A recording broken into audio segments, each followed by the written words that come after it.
भारतीय ऋषि मुनि बहुत ही उच्च स्तरीय वैज्ञानिक थे। इतने उच्च स्तरीय वैज्ञानिक थे कि आप इस बात से ही कल्पना कर लीजिए कि जब बच्चा माँ के पेट में आता है, अर्थात जब आपकी स्टार्टिंग स्टेज होती है, जब आप उभर रहे होते हैं, जब आप धरती पर आने की व्यवस्था बना रहे होते हैं, उस स्थिति से लेकर आपके आने के पश्चात, आपके शरीर छोड़ने के बाद भी आपके साथ क्या क्या हो सकता है, उस स्थिति का सूक्ष्म गहराई में जा करके उसका अवलोकन किया और उसके हिसाब से व्यवस्था बनाई। यही वजह थी कि भारतीय संस्कृति में आपको कई तरह के संस्कार और पूजा विधान की विद्याएं देखने को मिलेंगी। यदि हम बात करें अपने देश की प्राचीन संस्कारों की, तो आप जान करके हैरान रह जाएंगे कि जब बच्चा माँ के पेट में आता था, उस समय अन्नप्राशन संस्कार होता था। कहने का तात्पर्य है, बच्चा माँ के पेट में बलशाली, ओजशाली, तेजस्वी आए, उसको कोई तरह का बीमारी ना हो, तकलीफ ना हो और माँ और बच्चे दोनों ही स्वस्थ रहे और ऐसा बच्चा पैदा हो जो समाज का, देश का हित कार्य करने में अपने आप को फूंकने की शक्ति और सामर्थ्य पैदा करे। हमारे देश में वहां से शुरुआत हुए संस्कार। पहला संस्कार अन्नप्राशन संस्कार। कहने का तात्पर्य है, हमारे ऋषियों मुनियों में कितनी अधिक सूक्ष्मता रही होगी कि वो माँ के पेट में जा करके देखे कि बच्चा कैसा होता है, क्या क्या उसके साथ घटनाएं घटती हैं और कितनी सूक्ष्मता के साथ वो कार्य करता है। यही वजह थी उन्होंने शुरुआत की पहला संस्कार अन्नप्राशन। इसके साथ उन्होंने जीवन के 16 स्थितियों में का बारीकी से अवलोकन किया। जब बच्चा बड़ा होता है तो क्या स्थिति उत्पन्न होती है, जब बच्चा और बड़ा होता है तो क्या स्थिति उत्पन्न होती है।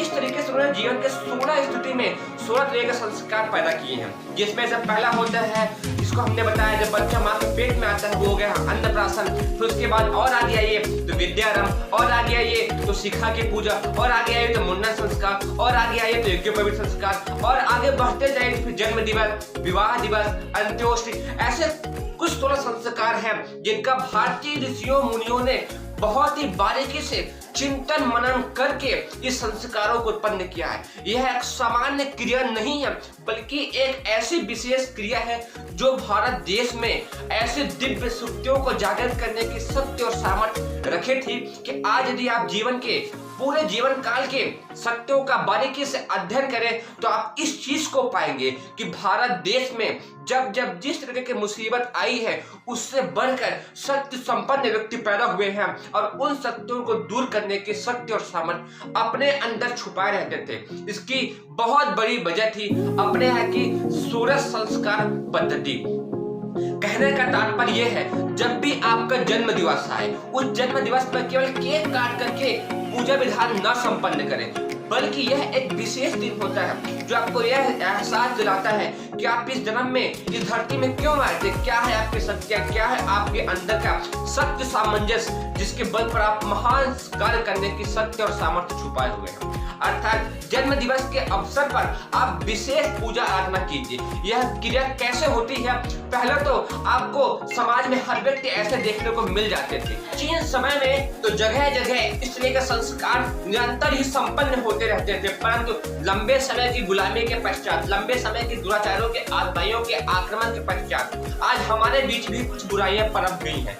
हम में से अधिकांश लोग उस चीज को स्वीकार करना ही नहीं चाहते। इसीलिए आप जहां पर भी रहते हैं, गायत्री परिवार के लोग वहां पर आपके आसपास जरूर रहते हैं। गायत्री परिवार के लोगों से संपर्क करके आप सब तरीके का संस्कार निःशुल्क, बहुत कम पैसे में, बहुत कम सामग्री में संपन्न कराने की व्यवस्था बना सकते हैं। ऐसा क्यों करें? क्योंकि किसी पूजा प्रधान में इस चीज का महत्व बहुत ज्यादा होता है कि कितने उच्च स्तरीय व्यक्ति इकट्ठा हुए हैं, कितने उच्च स्तरीय विचारों का सामंजस्य वहां पर हो रहा है। वहां पर पैसे की और सामग्री की व्यवस्था नहीं है, क्योंकि आप सब जानते ही हैं कि भारत देश में जितने पूजा विधान है वो सब कहीं न कहीं भाव प्रधान है। उसमें सामग्री का और पैसे का महत्व उतना अधिक नहीं है जितना अधिक वहां पर स्थित व्यक्तियों के व्यक्तित्व को निखारने का होता है।